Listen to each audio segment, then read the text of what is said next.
Salat duha itu pertama waktunya dulu. Waktunya dimulai sejak waktu syuruk.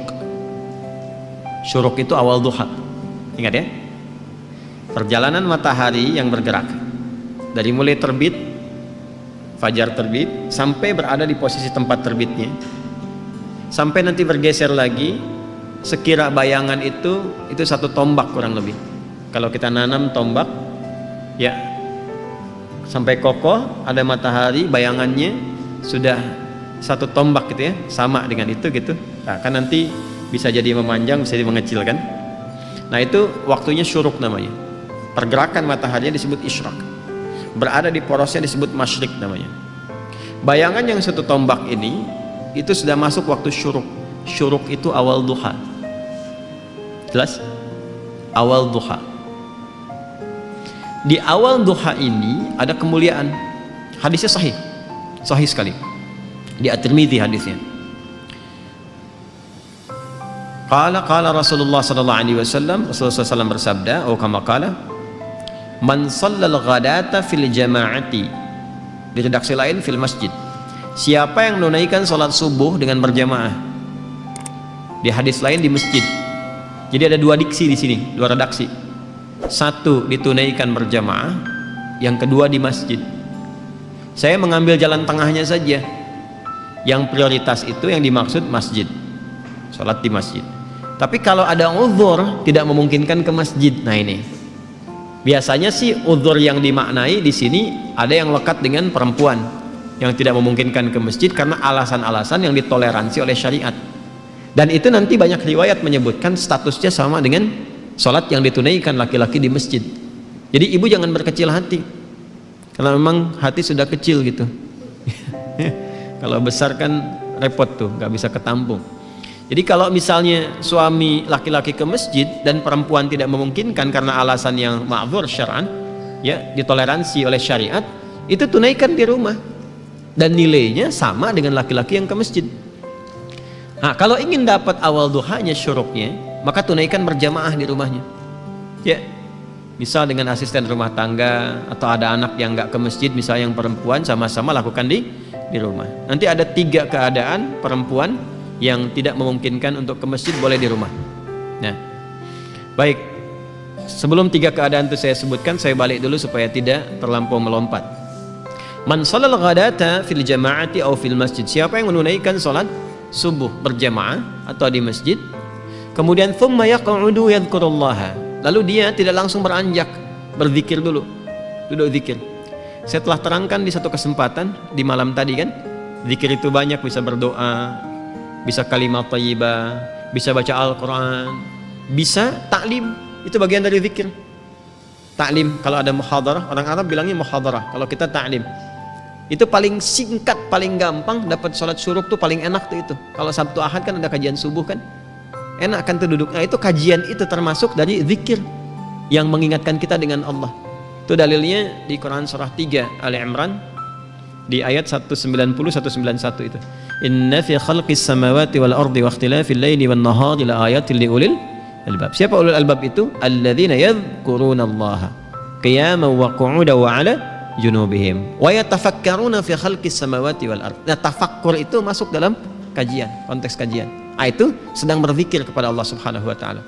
Karena itu di hadis Muslim, komen Nabi terhadap orang yang sedang ngaji itu tinggi, menyampaikan 4 kemuliaan.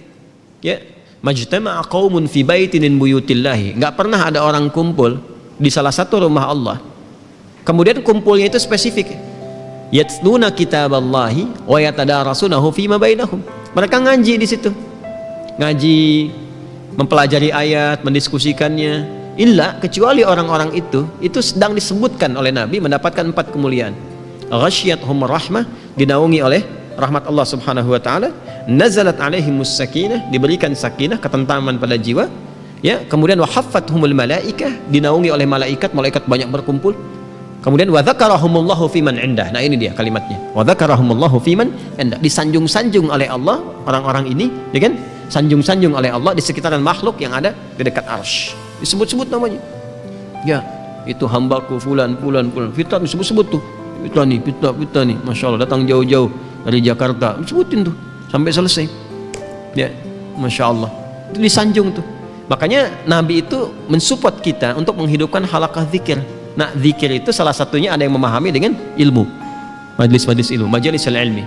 Nah, dalilnya dari mana? Yang Al-Mujadalah itu ayat 11.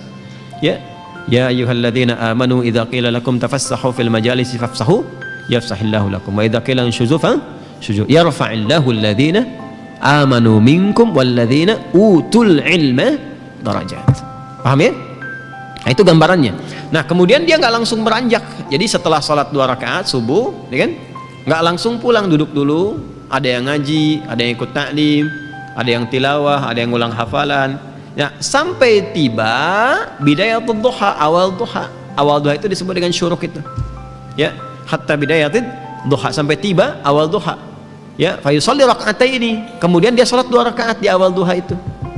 Fakana alaihi ka ajri hajjin wa umratin. Maka dia mendapatkan pahala yang senilai dengan haji dan umrah. Sempurna, sempurna, sempurna. Jangan dipahami sudah haji dan umrah, bukan. Dipahaminya pahala yang senilai itu. Ya, tapi belum tentu dapat kemuliaan sholat misalnya di Masjidil Haram, Masjid Nabawi, itu kan kemuliaan yang lainnya. Tapi pahalanya itu, pahalanya baik. Apa di antara pahalanya senilai haji dan umrah itu? Ya, berpeluang mendapati surga dan rahmat Allah Subhanahu wa taala. Berpeluang merubah perilaku jadi lebih baik. Kan birrun itu adalah perubahan dari sifat kurang baik menjadi baik. Ketika melekat pada pelakunya disebut mabrur. Makanya di situ disebutkan haji mabrur, haji yang merubah perilaku seseorang menjadi baik. Nah, di antara jalan kalau belum bisa mampu haji atau umrah, konsisten sholat syuruk itu awal duha. Kalau orang terbiasa sholat syuruk, manfaat utamanya ya itu bisa merubah perilakunya menjadi lebih baik. Itu yang dimaksudkan, jelas? Makanya didapatkan pahala senilai haji dan umrah. Dan itu mahal sekali, mahal sekali. Ini awal duha. Pertengahan duha itu berlangsung, kalau sekarang tariklah waktunya 1 jam dari sholat subuh, ya. Ya, 1 jam lah, kurang lebih 1 jam paling cepatnya. Jadi kalau subuh 4:30, nah, awal duhanya tuh awal syuruk jam berapa? 5:30, ya. Atau kalau mau garis aman kadang ada yang nambah 15 menit lagi, ada yang nambah 1,5 jam gitu ya. Nggak ada masalah. Sampai matahari mulai naik sekitar jam 7:30, jam 8 lah. 7:30 sampai jam 8. Nah, itu sudah pertengahan duha. Kalau dikonversi ke jam sekarang, zuhurnya jam 12 kurang, ya sampai jam 10:30 lah pertengahan duha itu. Kalau lihat situasi sekarang ya, kadang-kadang panas kan, kadang-kadang agak mendung gitu. Sampai 10:30 itu pertengahan duha. Kalau awal duha, bilangannya 2 rakaat. Pertengahan duha bisa sampai 4. Bisa sampai 4. Umumnya ya, umumnya. Manfaatnya banyak lagi. Manfaatnya banyak. Itu yang dimaksudkan pengganti zikir dari seluruh tubuh itu. Ya, tubuh kita kan sebetulnya harusnya berzikir, semua tubuh kita tuh. Dari pikiran, dari mata, telinga sampai ujung kaki. Zikirnya anggota tubuh itu dengan mengingat Allah, dengan cara menggunakan semua fungsi tubuh pada yang dikehendaki oleh Allah. Mata ini yang Allah inginkan apa? Melihat yang baik. Jadi zikirnya mata itu menatap yang baik-baik menurut Allah. Ketika menatap yang buruk, dia sedang keluar dari jalur zikir. Demikian cara memahaminya. Nah, itu pengganti itu yang mengcover kewajiban itu. Wajib ini dalam konteks bukan wajib dalam seperti hukum fikih ya, bukan. Artinya sesuatu yang seharusnya melekat secara fitrah. Ya. Nah, itu tertutupi oleh rakaat salat duha di pertengahan. Yang 2 rakaat itu. Kalau kita mau teruskan sampai 4 boleh. Ya, itu yang salah satunya bisa menjaga kita dari musibah umum yang mungkin terjadi. Ya, misal banjir di komplek misalnya, kita bukan komplek PTM ya, komplek tertentu misalnya. Kalau di sini insya Allah nggak banjir, ya cuman kadang naik dikit. Insya Allah selesai. Banjir nih, nah misalnya. Itu kan umum terjadi tuh. Kok bisa gitu ya? Yang seharusnya volume airnya tuh kelihatan tinggi, tapi ada satu rumah yang nggak kena air tuh balik lagi gitu. Nah itu maksudnya. Macet nih sekarang kan? Udah macet sana sini macet luar biasa, padahal si Komo nggak lewat kan. Itu menariknya, yang konsisten ibadah ini itu tiba tuh bisa saja dipalingkan dari jalur macet itu. Ada yang ngasih tahu kah? Tiba-tiba ada polisi datang misalnya, Pak nggak usah kesini Pak, ini padat, Bapak lewat sini aja tuh. Kok bisa cuman Anda gitu kan yang diarahkan ke situ? Ya, terus bisa jadi ada misalnya iring-iringan lewat, Ya kelihatan, udah masuk aja sini, masuk tuh, ikut kan, bukan pindah mobil, maksudnya mobil yang ikut di belakang tuh. Ya, tuh. Kadang-kadang kan juga mengikuti mobil jenazah. Ini ada orang soleh meninggal tuh masih beramal juga kan, ambulan diikutin di belakang. Nah itu, ya itu musibah umum yang kadang menimpa, tapi kita tidak mendapatkan bagian dari itu, terjaga. Bukan musibah khusus spesifik yang harus dialami untuk melatih ketangguhan kita dalam berkehidupan. Yang ketiga, akhir duha. Akhir duha itu sampai menjelang zuhur, dari setengah 11 sampai menjelang zuhur, sampai menjelang tibanya adzan zuhur, itu akhir duha. Itu bisa sampai 8 rakaat, bisa 2 sampai 8 rakaat. Kerjakan 2 ya, sama 4 kali.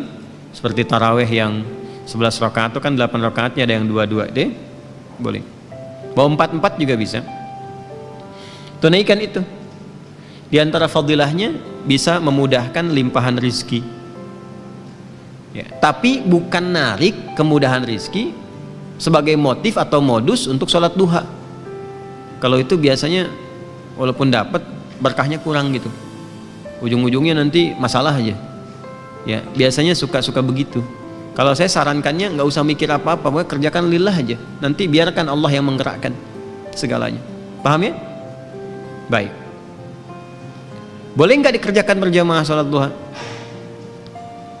Sifatnya sebetulnya sendirian. Tapi pernah ada kasus Nabi sedang sholat duha, terus beberapa di belakang ikut makmum ke Nabi, dan Nabi tidak menegur dan tidak memberi kode, diteruskan sampai selesai. Maka ulama kemudian melihat itu sebagai salah satu landasan dibolehkannya dalam keadaan tertentu, ya duha itu dilakukan berjamaah. Contohnya apa? Anak-anak sekolah, ya kan, pengen diajarin salat duha, dipraktekin, boleh. Ustadz yang imamin, anak-anak di belakang jadi makmum, boleh, sah. Ayah ingin melatih di rumah duha kepada anak-anak dan istri misalnya kan, untuk membiasakan, dilatih berjamaah dulu, itu boleh. Dalilnya yang tadi yang digunakan. Itu nggak ada perbedaan pendapat loh. Jadi kalau Anda maksa sendiri berbeda, Anda yang berbeda sendiri. Ya, awas. Jadi ngajinya disempurnakan, ada. Tapi bukan berarti menjadi kebiasaan yang dilestarikan dalam konteks ini terus sehingga seakan-akan menjadi itu tradisi untuk berjamaah, bukan itu. Ya, sama sebetulnya dengan sholat malam juga. Sifat sholat malam itu sifatnya sendirian sebetulnya. Ya, bukan berjamaah. Tapi bukan berarti nggak boleh berjamaah. Ada dengan tujuan tertentu untuk berlatih atau mendapatkan kenikmatan bacaan. Kalau imamnya bagus, khusyuk baik gitu, kita berlatih untuk mendapatkan itu. Ya, dalilnya banyak. Yang paling populer itu kan yang Ibnu Abbas itu, radhiyallahu taala anhu. Masih ingat? Ingat ya? Di Abu Daud itu nomor 1367. Ya, Ibnu Abbas itu sampai nginap di rumah bibinya Sayyidah Maimunah hanya untuk melihat kebiasaan Nabi di malam hari. Ya, sampai kemudian bangun malam hari, beliau memviralkanlah kejadian itu ke kita semua.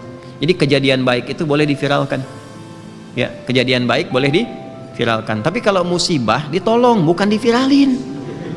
Udah tahu orang kebakaran, di videoin terjadi kebakaran, saya ngapain? Orang di mobil minta tolong, Anda videokan gitu kan? Ya, maaf ya. Nah ini duha itu ya, yang ditunaikan itu 2 rakaat bisa 4 di akhirnya, itu bisa mempercepat datangnya apa? Rizki sesuai dengan kehendak Allah. Dan jangan selalu ditafsirkan dengan uang atau proyek, tidak. Kesehatan itu rizki, yang kalau sakit mungkin biayanya cukup tinggi. Ketenangan itu rizki, yang kalau gelisah keberlangsungan bisa ke psikiater atau psikolog, yang biayanya juga mahal juga. Makanya tenang itu mahal, Bu.